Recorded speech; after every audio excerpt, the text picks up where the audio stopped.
Assalamualaikum teman perpus, dimanapun Anda berada, ketemu lagi dengan saya Muhammad Fatori. Tentunya dalam podcast Lip Perpustakaan UMY. Oke, saat ini saya sudah kedatangan tamu ya teman-teman ya. Salah satu pustakawan juga di Perpustakaan UMY. Beliau adalah Mbak Arda Putri Winata. Halo. Gimana Mbak Arda, kabarnya Mbak Arda? Alhamdulillah Sehat ya. Semoga kita semua diberi kesehatan ya Mbak Arda. Amin, Karena amin. cuaca hari ini emang Betul. kurang bersahabat ya Mbak Arda. Iya, betul. Pagi-pagi sudah dinginan ya. Siang dikit Bagi panas. yang jomblo tambah dingin Mbak Arda. Oke teman perpus dimanapun Anda berada, saat ini kita akan ngobrol-ngobrol Mbak Arda ya. Jadi Mbak Arda ini kedua kalinya ya Mbak Arda datang ke podcast Lip sebagai narasumber, sebagai pembicara. Oh, iya. Yang pertama dulu Mbak Arda membahas trik apa namanya? Oh, menulis. Menulis ya, Iya, biar dulu bisa tentang- disubmit di jurnal bereputasi gitu ya Mbak Arda. betul. Nah, untuk yang kedua kalinya ini Mbak Arda akan sharing-sharing terkait buku yang Mbak Arda baca. Oke. Judulnya Think Think Again, Again. karya dari Adam Grant. Jadi gini Mbak Arda, kemarin Mbak Arda menghubungi saya untuk menjadi host Mbak Arda ya. Jadi judulnya Oh, saya ya yang menghubungi, bukan panitia ya? ya itu ya Mbak Arda. Ya. Judulnya Think Again. Terus saya cari-cari Mbak Arda, Adam Grant ini ternyata merupakan salah satu pendidik terbaik versi Wellington 4 tahun berturut-turut Mbak Arda. Luar biasa. Dan beliau ini juga dijuluki sebagai yang global leader atau pemimpin muda dunia. Oh, wow. Luar biasa. Oh ya, layak Tapi ya sebelum menulis buku Think Again ini Mbak Adam, jadi Adam Grant itu juga menulis salah satu buku yang cukup fenomenal juga, judulnya Original. Buku tersebut membahas bagaimana kita membuat karya yang berbeda dengan karya yang lain, tentunya dengan trik, kemudian ilustrasi-ilustrasi yang berbeda. Nah, untuk buku Think Again ini Mbak Ada saya belum baca Mbak Ada, kayaknya berat ini bukunya. Enggak berat, cuma Enggak berapa berat. halaman kan itu? Paling ya setengah kilo ya Mbak Arda, nggak ada. Oke. Alasan Mbak Arda ini memilih buku Think Again ini kenapa Mbak Arda? Karena kita tahu ya Mbak Arda, kita kemarin habis pengadaan buku, banyak sekali buku yang kita beli ya Mbak Arda ya. Nah, kenapa cuma Think Again yang pengen Mbak Arda bahas untuk saat ini? Oke, ya. Jadi kalau membaca itu beberapa ya memang, cuman karena memang waktu kita sekarang terbatas, jadi hanya ada satu buku yang akan kita bahas. Oke. Nah, kenapa buku ini gitu ya? Mm-mm. Kalau kita melihat lagi di lingkungan kita gitu, kadang kita dipertemukan dengan orang yang betul punya keyakinan gitu ya, tapi kadang ndablek tahu. Ndablek ya tahu. Ada ya manusia yang susah banget dikasih tahu karena dia sudah punya keyakinan bahwa apa yang dia yakini itu benar. Oke. Ada juga manusia yang secara kompetensi itu sebenarnya dia pinter, tapi kenapa kok dia ini dan itu gitu, takut. Malu-malu, takut Iya. gitu. Nah, yang begitu-begitu itu sehingga sampai suatu ketika saya baca buku ini, kemudian sebelum saya baca saya cari dulu reviewnya. Oke. Sebenarnya buku ini tuh tentang apa gitu. Mm-mm. Karena kadang kalau kita nggak baca review, tahu-tahu baca langsung di pertengahan itu kadang zong gitu. Bosen juga ya, mungkin kurang menarik juga ya Mbak Ada ya. Makanya salah satunya saya baca dulu reviewnya. Oke. Nah, setelah bagus reviewnya, akhirnya saya memutuskan untuk lanjut membacanya. Membaca. Oke, Gitu. buku dari Adam Grant ya. Oke, Mbak Ada, ini kan merupakan salah satu buku terjemahan ya Mbak Ada kalau nggak salah ya. Nah, dari segi bahasa gimana Mbak Ada? Karena buku terjemahan diterjemahkan dalam bahasa Indonesia, mungkin menurut Mbak Ada, pandangan Mbak Ada itu seperti apa bahasanya itu? Oke, kalau baca bahasa buku aslinya mungkin lebih lama waktunya ya. Iya, Jadi karena harus mikir tarjim ila lughatil Indonesia ya Mbak Ada. nah itu, jadi memang alhamdulillah ini sudah ada versi terjemahannya dan memang bukan hanya masalah bahasa ya, si penulis ini piawai sekali menyajikan sebuah konsep gitu ya, konsep besar yang mana dilengkapi dengan contoh. Dan Oke. contohnya pun mengajak kita untuk memikirkan si contoh itu. gitu. Jadi Oh, dari judulnya saja Think Again, di mana ilustrasi atau contoh atau narasi-narasi yang diberikan itu juga memaksa kita mm-mm. untuk berpikir ulang. Oke. Gitu. Jadi bagusnya di situ. Pusing ya Mbak Ada ya. Enggak sih, tapi kalau yang suka baca-bacaan yang begini-begini saya rasa bisa menikmati gitu. Oke. Tapi gini Mbak Ada, ketika kita pusing membaca buku itu bikin Hmm. pintar Mbak Ada. Tapi kalau kita pusing mikirin utang bikin Oh stres. gitu ya, Iya. oh gitu Jadi ya. ada benarnya lebih baik pintar apa namanya? Pusing Pusing ke karena baca baca buku. buku. Bener sekali Oh gitu ya. Tuhan. Oke Mbak Ada, sekarang kita masuk ini Mbak Ada. Isi dari buku ini Hmm. apa aja yang disajikan dalam buku ini? Mungkin teman-teman pepus di sana kan penasaran apa sih yang ada dalam buku ini sehingga Mbak Ada berniat untuk sharing di sini Mbak Ada. Oke, jadi kalau dari segi isi sebenarnya buku ini dibagi menjadi 3 part gitu ya. Kurang Oke, lebih seperti itu, 3 part. Nah, yang part pertama itu si penulis mengajak kita untuk berpikir ulang terhadap diri sendiri gitu intinya. berpikir ulang terhadap diri sendiri ya Mbak Ada. Memikirkan Oke, ulang. Kemudian yang kedua itu bagaimana berpikir ulang antara diri dengan makhluk yang lainnya gitu. Tim ya, bersama oke. tim gitu ya. Seperti apa seharusnya. Memikirkan orang lain juga, tidak hanya diri sendiri ya Mbak Ada. Betul. Mm-mm. Kemudian yang ketiga itu part yang lebih luas lagi. Oke, Pokoknya intinya 3 itu gitu. oke, siap. Lalu, Lanjut Mbak Ada. oke, Isinya nah, seperti apa? yang pertama yang part untuk diri sendiri begitu ya. Mm-mm. Di sana dituliskan sebenarnya ada. Jadi bagusnya lagi buku ini tuh menyajikan hasil-hasil riset juga, Oh yang gitu. mana saya pribadi gitu ya Mm-mm. lebih suka kalau ada data-data yang apa namanya ya, data penelitian yang disajikan itu saya suka Oke, gitu ya. gitu. Nah, kemudian di buku ini dijelaskan bahwa kecenderungan seseorang ketika berpikir dan berbicara itu ada 3 model. Oke. Gitu ya. Model yang pertama itu kalau ada istilah bahasa Inggrisnya juga saya lupa. Artinya dia pengkhotbah, kemudian ada jaksa, kemudian yang satu lagi politikus. Pengkhotbah, Jaksa jaksa, dan dan politikus. politikus. Nah, artinya apa itu Mbak Ada? Oke. Jadi yang pertama ini tadi kembali kepada kecenderungan seseorang ketika berbicara dan berpikir. Yang pertama Iya, ada pengkhotbah. pengkhotbah Nah, ya. pengkhotbah ini biasanya muncul ketika apa yang dia yakini terancam gitu. Oke. Jadi dia apa ya membenarkan apa yang dia yakini sehingga dia juga berusaha untuk meyakinkan si Pendengar pendengarnya. gitu. Itu yang tipe pengkhotbah yang Dan nggak pertama. mau mendengarkan saran atau kritik dari orang lain yang Mbak Iya, Ada ya. iya, Ya kan kita pokoknya tahu orang yang ketika khotbah kan nggak ada orang yang protes, cuma mendengarkan aja tuh yang lainnya. karena nggak ada sesi tanya jawab ya. Iya. Oke, bener masuk akal ini Mbak Ada. Oke, Oke. iya. Itu yang pertama. Kemudian Mm-mm. yang kedua, kecenderungan seorang itu dengan tipe jaksa.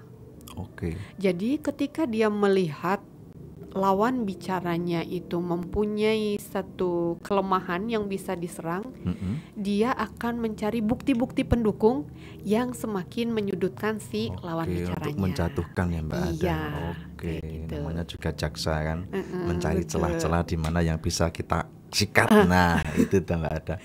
Oke, Itu. itu jaksa ya. Iya, kemudian yang terakhir itu adalah politik. Nah, yang ini yang juga sebenarnya agak bahaya tapi banyak di lingkungan kita gitu ya. Yang politik ini gini, jadi kalau orang berpolitikus gitu ya, saya nggak paham, mohon Iya. maaf ya saya nggak paham tentang politik. Jadi mereka itu mengumpulkan apapun agar keberadaannya diakui gitu intinya ya. Sehingga nanti permintaan-permintaan dari si lingkungannya biasanya akan diiyakan gitu, memberikan Oke. janji-janji manis gitu ya. Iya. Agar apa? Agar kehadirannya diterima. Oke. Dan bahkan kadang karena seringnya dia mendengarkan permintaan dalam tanda kutip ya, permintaan orang di sekelilingnya, dia tidak punya waktu untuk mengoreksi dirinya sendiri. Oke. Nah, itu tipe yang Politikus ya. politikus itu Oke. tadi. itu isinya kurang lebih seperti itu untuk yang part Part pertama. Oke, kita review lagi. Yang pertama tadi apa Mbak Ada? Seperti orang pengkhutbah ya Mbak Ada. Kemudian yang kedua seperti jaksa dan yang ketiga politikus. Ini ya teman-teman ya. Pasti lebih bingung ya teman-teman ya. Tapi Oke. ya itu karena memang awal mungkin kita bingung. Jadi teman-teman juga harus baca. Di sini juga disertai contoh-contohnya. Nah, itu Ilustrasinya kenapa- juga ada ya Mbak Ada di sini ya. ada beberapa ilustrasi yang mungkin membantu pembaca untuk memahami, mendalami apa sih yang dimaksud dengan si penulis itu gitu. Oke, dan ini bisa dipinjam di perpustakaan loh teman-teman loh. Iya Mbak Ada ya. Betul, ada ya. Kita ada berapa ya lumayan ya Mbak Ada ya. Buat tambahan referensi teman-teman Baik. kita sediakan ya Mbak Ada. Oke, lanjut Mbak Ada. Yang part kedua ya. Oke. Jadi berpikir ulang ketika kita ada dalam sekelompok manusia atau lingkungan. Oke. Ya. Di sana dijelaskan, di buku ini tuh dijelaskan bagaimana tekniknya bernegosiasi. Oh iya. Di sana diterangkan bahwa ketika bernegosiasi itu jangan dianggap negosiasi itu ada debat ya. Bernegosiasi atau berdebat itu sebagai sebuah medan perang yang mana pilihannya hanya maju untuk menang atau mundur ketika Anda kalah. Oke. Tapi sebaliknya, kita harus memahami cara berdebat atau bernegosiasi itu selayaknya kita berdansa. Oh, jadi mengikuti irama gitu ya Mbak Ada. Iya. Maju ikut maju, mundur ikut mundur gitu ya. Bisa jadi dia ke samping kanan, ke samping kiri. Nah, itu. Oh, gitu. Ada part di mana lawan debat kita atau mitra negosiasi kita itu tahu lebih dibandingkan kita. Ada part yang kitanya yang tahu lebih daripada mitranya. gitu. Sehingga Oke. di situ muncul kesepakatan yang saling membangun. Oh iya. Oke. Banyak terjadi ketika kita debat ya, kalau kita mau menang ya kita harus ngotot. Gitu Iya, ya. banyak seperti itu Mbak Nah, Ada. itu yang sebenarnya coba dipikirkan ulang gitu. Saya tidak bilang itu salah atau benar, tapi kembali lagi sesuai judul buku kita, Think Again. Suruh Jadi pikir teman-teman. pikirkan ulang bagaimana negosiasi dan debat yang baik, itu pertama. Oke, iya. Kemudian yang keduanya itu kita juga diajak begini, keterampilan untuk mendengarkan. Oke. Gitu ya. Jadi mendengarkan pun menjadi sebuah keterampilan, di mana sebenarnya gini, kalau kita mendengarkan dengan kerendahan hati gitu ya, misalnya ya, jadi kita akan tahu lebih banyak. Jadi kalau kita mendengarkan tuh seakan-akan kita itu cermin bagi si pembicaranya. Oke gitu. Seperti cermin si pembicara ya Mbak Ada ya. Kadang ya kalau misalnya kita nggak punya cermin, kita gitu ya, saya misalnya saya berbicara tanpa ada cermin, saya nggak tahu sebenarnya saya tuh bener apa enggak sih gitu, karena nggak ada Oke. cerminnya. Oke, introspeksi ya. Iya. Oke. Tapi ketika kita ada diskusi, teman diskusi, dan dia punya keterampilan mendengarkan dengan baik, Iya. itu kita tahu sebenarnya kita posisinya seperti apa, itu kita bisa tahu. Itu fungsi mendengarkan dengan baik. Oke. Gitu. Iya. Kalau kurang jelas lagi ya, baca lagi Baca bukunya. lagi bukunya. Pemantiknya bagus sekali nih teman-teman. Oke, lanjut Mbak Arda. Oke, itu. Kemudian gini juga, diberitahukan juga di buku ini gitu ya, disampaikan tentang misalnya tentang berpikir sebagaimana saintis atau ilmuwan berpikir. Oke. Gitu. Nah, di mana yang coba ya di situ dulu. Jadi berpikir sebagaimana seorang ilmuwan berpikir. Ilmuwan berpikir ini ada yang menarik. Kenapa kita diminta untuk berpikir sebagaimana ilmuwan berpikir? Karena gini, si ilmuwan ini dia tidak pernah menganggap opini atau pendapat itu tidak sama dengan fakta. pertama, sehingga diperlukan data-data pendukung, Mm-mm. yang mana si data-data itu nanti diujikan dengan metode-metode tertentu. Oke. Ya, nah setelah dilakukan analisis dari tadi data diolah dengan metode tertentu, lalu keluar dianalisis hasilnya keluar. Nah, si hasil keluar itu pun juga patut diragukan lagi Oke. gitu. Jadi kalau ilmuwan berpikir itu kan kritis. Kalau sekarang konteksnya sekarang, coba kita lihat ya, Mas Tori dan teman-teman yang lain Oke. di musim-musim pemilu kampanye gitu ya. Ketika kita sudah ngerasa cocok dengan, nggak usah pakai nomor ya. Nggak usah.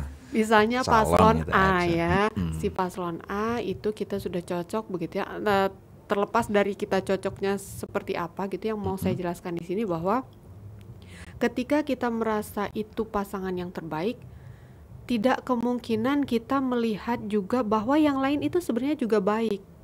Iya. Sebaliknya, yang paslon A ini yang diidam-idamkan pun punya titik kekurangan. Benar.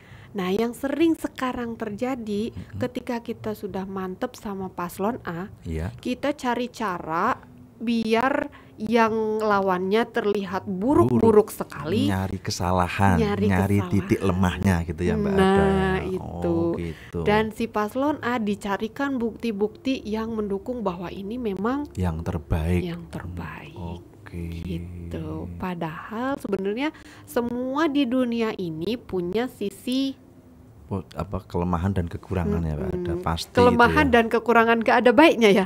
Kelebihan Kelemahan dan dan kekurangan. Maksud saya itu kelebihan dan kekurangan. Kelemahan dan kekurangan. Kok Ada. Oke, kekurangan dan kelebihan. Setiap insan manusia itu pasti punya kelebihan dan kekurangan gitu ya Mbak Ada. Nah, itu contoh pertama. Terus misalnya sebenarnya juga diajarkan gitu ya bagaimana menerapkan buku ini. Nah, itu yang juga paling saya suka ketika saya membaca buku, kalau bisa buku yang pertama relate benar, yang kedua disertai data-data Pendukung gitu ya. analisis ya yang Analisis. sudah kemudian yang ketiga dia bisa langsung diterapkan di kehidupan kita gitu misalnya. Oke. Nah, juga coba kita pernah ya, salah satu caranya yang paling mudah ketika misalnya ada berita di Instagram ya, Mas Tori main Instagram? Ya, lumayan. Oke, jadi kadang ketika ada sebuah berita di post gitu di Instagram, suka baca komentar netizennya nggak?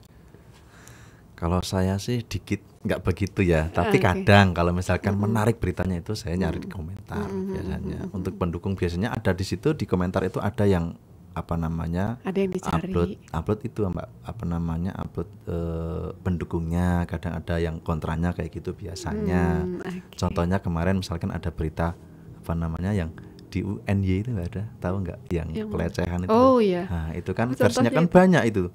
Betul. Contohnya banyak itu, maksudnya ada yang bilang di itu hoax, ada yang bilang itu fitnah, ada yang benar dan sebagainya. Kan kita harus tahu pendukung-pendukungnya seperti itu supaya kita tidak terjerumus dengan judul dan berita yang cuma sedikit itu. Kalau aku tuh seperti itu Mbak. Betul. Jadi gitu teman-teman. Kalau misalnya ketika kita mentok gitu ya, jangan telan bulat-bulat gitu ya. Ada berita jangan ditelan bulat-bulat. Salah satu caranya adalah dikritisi.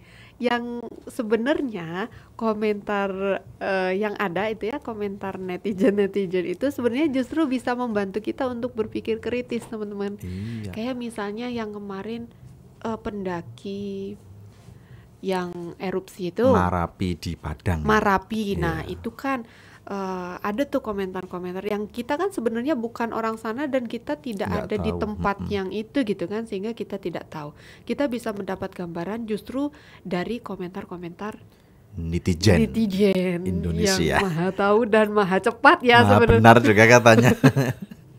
Oke, jadi kita bisa lihat gitu.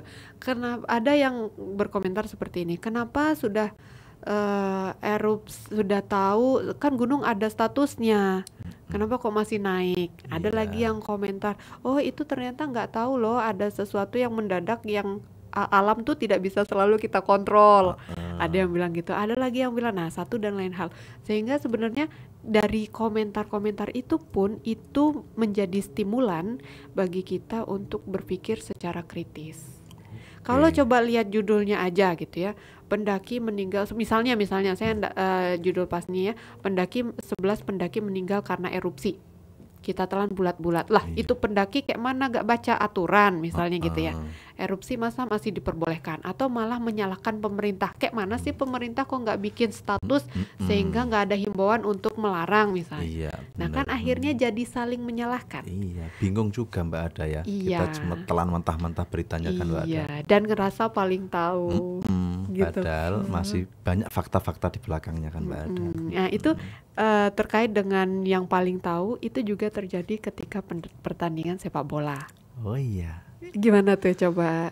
Biasanya ya Mbak Ada, komentator dan supporter biasanya yang maha tahu gitu Maha Mbak Ada. tahu.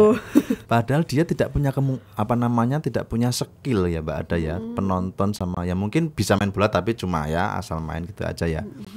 Dia mungkin penikmat penonton gitu ya. Penikmat penonton. Ya, penonton yang menikmati Oke, sepak bola oke, gitu lah Mbak Ada.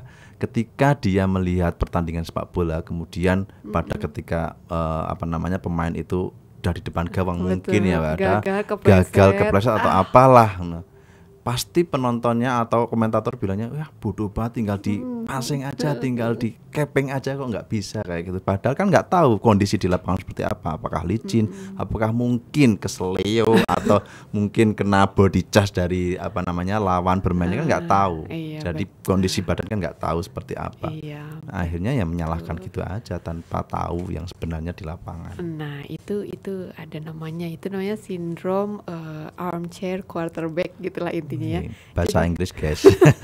Di mana kepercayaan diri lebih tinggi daripada kerendahan hati. Oke. Nah, itu. Sok Nah, pede ini nguranti keterampilan ya. Wede, padahal sebenarnya yang namanya kepercayaan diri pun saya masih belajar teman-teman ya. Seidealnya memang kerendahan hati dengan kompetensi itu berjalan beriringan. Oh, seimbang ya Mbak. Iya, sehingga tidak muncul yang namanya tinggi hati tadi itu ya, sindrom armchair tadi itu. Kemudian juga tidak muncul minder Oke. gitu, karena masing-masing ada impactnya. Ketika kerendahan hatinya lebih rendah dibandingkan kompetensinya, jadi kompetensi itu lebih tinggi gitu ya, dia akan menjadi tinggi hati tadi. Oke. Sehingga tidak ada peluang memikirkan di mana letak atau celah atau peluang bukan kesalahan ya, Kekurangan mungkin ya, Mbak. yang masih bisa diperbaiki. Perbaiki. Kemudian sebaliknya, kalau ketika kompetensi kita sebenarnya sudah bagus, tapi kepercayaan dirinya rendah, nah itu yang muncul yaitu tadi minder, bukan introvert ya, beda lagi.